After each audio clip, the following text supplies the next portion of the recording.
In the silent well of the courtroom 9, a clerk read out the jury's verdicts.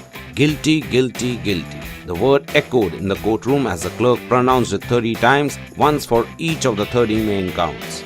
By the end of the 25-minute roll call of charges, which included 16 unrelated questions, the federal jury here had left no doubt how thoroughly it sided with the government against Dzhokhar Tsarnaev in the 2013 bombings at the Boston Marathon, the worst terrorist attack on American soil since September 11, 2001.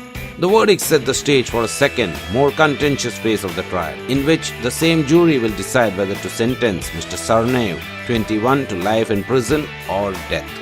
I hope today's verdicts provides a small amount of closure for the survivors' families and all impacted by the violent and tragic events surrounding the 2013 Boston Marathon. Mayor Martin J. Walsh said, "The incidents of those days have forever left a mark on our city."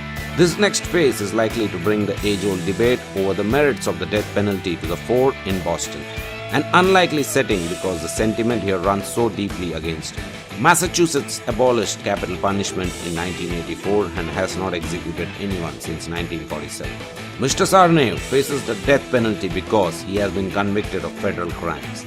The prosecution will argue adamantly that he should be executed, saying that he acted in heinous, cruel and depraved manner and betrayed the United States after becoming a citizen, and that he has shown no remorse. If the death penalty were ever justified, the government will argue it is in this case. Mr. Tsarnaev, a failed college student and the youngest child in a dispersed immigrant family, gave little indication in court Wednesday that his life was on the line. As the verdicts were read, he stood without expression, his arms folded in front of him, flanked by his lawyers. The courtroom was packed with survivors and their families, some of whom had testified against Mr. Tsarnaev. We are obviously grateful for the outcome today. Karen Brassard, who suffered grievous leg injuries in the blast, sat outside the courthouse. She called the outcome one more step behind us, though she noted that the bombing was not something that will ever be over. The bombings almost 2 years ago transformed one of the world's most prestigious road races on a glorious spring afternoon into a scene of carnage with bodies strewn across Boylston Street, giving the nation a horrifying glimpse into the consequences of homegrown, self-taught terrorism.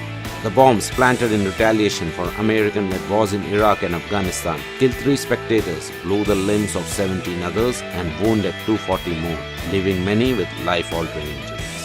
Pen your comments on whether Dzhokhar Tsarnaev deserves capital punishment or should be let off with life in prison.